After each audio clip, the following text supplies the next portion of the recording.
And there we are. Good morning, everybody. It's Tuesday, May 21st, and we're back live from Las Vegas. It's your good pal, Jeremy Dog Danley, here with another edition of Bar Comedy USA News, and I'm about to go live on the air with Double T 96.7 FM. So, out of Rockford, Illinois. Comment below where you are watching from, and I will let you know when the Pub and Grub Comedy Tour is coming to a small town near you. Anywhere in the country. Just let me know where you're watching from in the comments below. Today we're going to talk about the dumb debates comedians have in the green room, and then possibly you can add your opinion to the topic I'm going to bring up with Double T. I give him a call here in just a quick second. All right, stand by. I'll be right back, and then after my conversation with Double T, I'm going to do some shout-outs to the Bar Comedy USA superstars that crushed it on the Pub and Grub Comedy Tour last weekend, plus talk a little bit about the World Series of Comedy. So stick around. I'll be right back.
Here we go. Rockford Zone for Classic Rock 96.7 The Eagle. Good morning. It is Double T Morning, sponsored by Tommy's Express Car Wash in Loves Park on Forest Hills on East Riverside. It is time for Bar Comedy USA News with comedian Dog. Dog, what is going on? I'm talking to you, so you survived your trip to Texas. I'm glad to hear that. I totally survived my trip to Texas, Double T, and as we talked about last week, I was a little bit nervous about performing comedy in Texas and wondering if I would survive to talk to you this week, which clearly I did, but I will tell you, Double T, the most difficult thing about performing in Texas was not the stage time. What was difficult for me to survive were the backstage green room debates between the comedians. Wow, that's interesting. You know, what do comedians talk about? You know, do you try to be funny with each other? Do you try to be real with each other? I mean, how do those conversations go? Yeah, that's a good question, Double T. Do you try to be real? Do you try to be funny? Well, when it comes to comedians hanging out backstage, it's very difficult to tell the difference. Sure. You know, let me just paint a picture for you. It's kind of like a zoo, but with less organization, more caffeine, and alcohol. So what were these debates over in the backstage area of the comedy? Well, the big one this week, and Double T, I'm actually anxious to hear your opinion. Maybe you can help settle it. We're about to dive into the most heated debate since they asked who shot JR. Okay. Did you see what I did there? A little Texas reference. I did. Yeah, I know yeah. Dallas. Great show. Yeah. Today, Double T, we're talking about the one, the only Pop-Tart flavor showdown.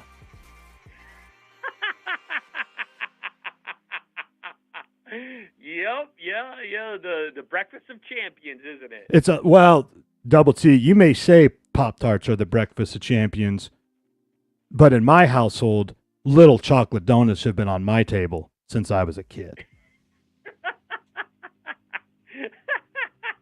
I got to be honest, Jared Dog. Yeah. I don't like Pop-Tarts. Hey, fair enough, and I can clearly tell that they are not a sponsor of your show. Otherwise, you'd probably be all in on the brown sugar cinnamon. If I did anything, it would be some sort of chocolate, probably. Okay, yeah, fair enough. I mean, but this became a heated topic. You might think that this is trivial, but among stand-up comedians, the passion behind this debate in the green room at the Comedy Club this weekend, it made the Hatfields and McCoys look like they were arguing over who gets the last donut. All right, so how many comedians were involved in this debate over Pop-Tarts? Well, there's at least a half a dozen each night, and then the debate continued in the Airbnb after the show. So what flavors were, being supported in this debate? Well, let's start with the classic strawberry. That's typically the purists who believe that the Pop-Tart isn't a Pop-Tart unless it's strawberry. And, we could wax poetic about the perfect balance of sweet and tart, but really it just reminds them of simpler times back when they had dreams and not a mortgage. Yeah. I can But see that. let's just be honest here, Double T. The strawberry Pop-Tart is like the missionary position of Pop-Tarts. Yeah, it's there, right? It's reliable, but it ain't going to send anyone's world on fire. Coming in second, Double T, you probably guessed it. I mentioned it earlier. This was the crown favorite of a few, and that was the brown sugar cinnamon Pop-Tart. And I got to tell you, the people that are in the brown sugar cinnamon crowd are an intense bunch of folks. Really? I wouldn't expect that. Holy moly. They'll tell you that if you haven't toasted a brown sugar cinnamon Pop-Tart to golden perfection, you just haven't lived. I mean, the CEO of the World Series of Comedy damn near fired me because I bought a box of cherry when I should have known that the only acceptable Pop-Tart is the brown sugar cinnamon. Oh, my God, that is hilarious. Really, the brown sugar cinnamon to me, Double T, that's like the welfare Pop-Tart. That's like the Pop-Tart that you go to when you're depressed. You got a hangover, brown sugar cinnamon. You had a breakup with your lover, brown sugar cinnamon. You want a little nutrition with your breakfast, you got to go with the classic strawberry. Were any other Pop-Tart flavors brought up in the debate? Oh, the third place coming in, this is what I would call the wild card. S'mores. S'mores? I didn't even know they had s'mores Pop-Tarts. I didn't either until I heard someone bring that up, and then that became the third runner-up. That sort of was the underdog, had a lot of passion behind it. A lot of people were fired up about their s'mores, but Pop-Tarts, but I think that's just because they're already dreaming about campfires. Those are the type of people that think marshmallows belong on every meal. Those are the. Does that flavor work? Yeah, well, I don't know. I have yet to try it. I just saw it at the store after I went and did some investigating. But I love a s'more just as much as I love the next guy. But I don't know. There's something about a s'mores Pop-Tart that just feels wrong. It's kind of like eating ice cream for breakfast and saying that counts as your daily supply of dairy.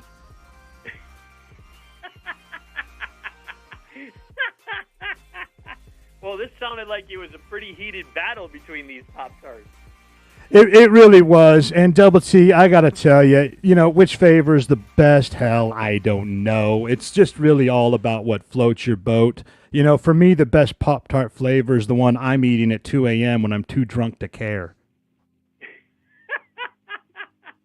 It's Bar Comedy USA News with comedian Jared Dog. Tell everybody about the Pub and Grub Comedy Tour and where they can find it. Hey, this summer, you want to head out to the Pub and Grub Comedy Tour. We bring live stand-up comedy to nightclubs, taverns, neighborhood restaurants, and bars located in the nooks and crannies of America. A lot of these places have outdoor beer gardens.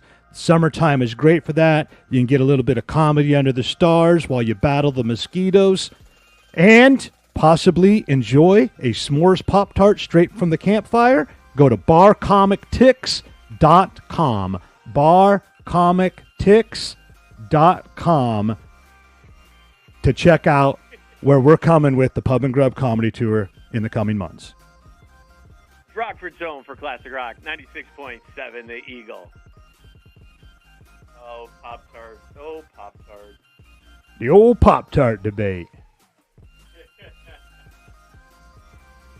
That's awesome. I'm gonna make that a poll question on our Facebook page. Oh, that's a good idea. And then share that over with me. I'll add it to mine. We'll see if I got a poll running on my own Facebook. Cool. Nice. Very good. Check that out.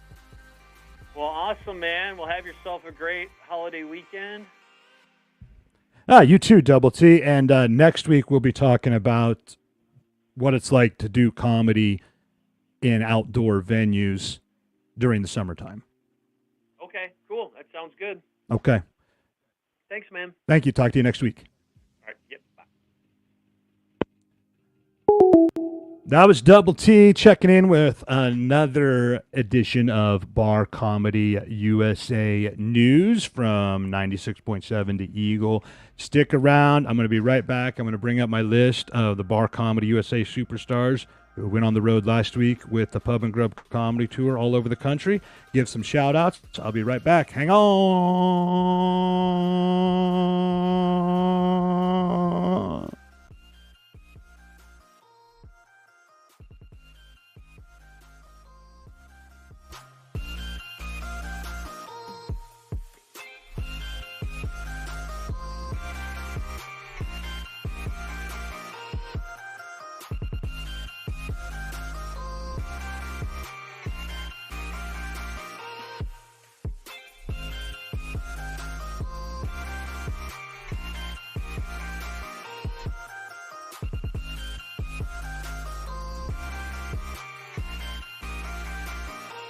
It's now time for Bar Comedy USA Superstar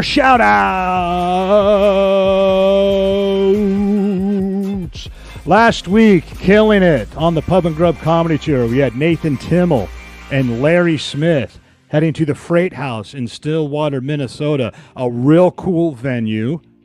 And they had a nice crowd there, a great turnout, and they're looking forward to bringing the Pub and Grub Comedy Tour back in the coming months. We've also have David James Spaliaris and Todd Glover went to Miller's Hillside Pub and Grub in Coloma, Wisconsin, and that was a fun one. They always serve a nice meal beforehand. They bring in a nice intimate audience. They pack the place out. That's a real fun show, and they're going to be picking things back up in the fall. Also, I want to give shout out to Ed Burrows and Carlin Haggerty. Performed for a packed house at the Foolish Pleasure Firehouse. That was in Strum, Wisconsin. They love their comedy in Wisconsin, I got to tell you. And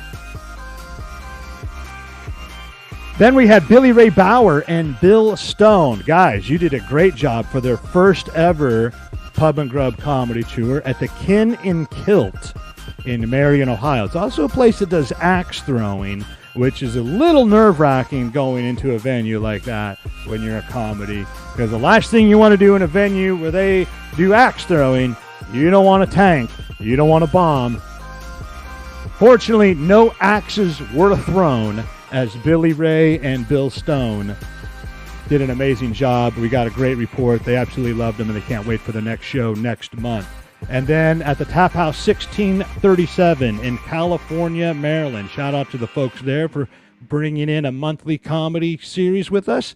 Milton Wiley and Andy Gunnan really brought their A game. I don't know if the people in the crowd that night knew this, but earlier in the day, Milton was on his way there. He hit a pothole on the highway, completely destroyed his axles. Andy drove 3 hours out of his way in a rush, picked up Milton, drove another 3 hours back down, hauling ass, barely got to the gig by the skin of their teeth. Then they got on stage, used all that adrenaline and all that energy to rock the show. A lot of times that's what happens when your feet are up against the fire. They put your feet to the fire, the pressure's on, you had a crazy day, it gets a little stressful. By the time you hit that stage, all of that is relieved, all that energy comes out, and it can go one of two ways. You're either going to completely tank because you got too much going on in your head, or you're going to bring all that energy and all that fire and all that spirit to deliver an amazing night of comedy, which these guys did. So shout out to Milton and Andy for going above and beyond to make sure they followed rule number 1, which is the show must go on. So thanks for watching. This is another edition of Bar Comedy USA News. I'm your good pal Jeremy, Jared Dog Danley. Comment below where you're watching from, and I will let you know when the Pub and Grub Comedy Tour is coming to a town near you. I'll also let you know when the World Series of Comedy is coming to a city near you. Let me know also what your favorite Pop-Tart is so we can finally settle this debate. All right, that's it for now. I'll see you next week. Dog bless America.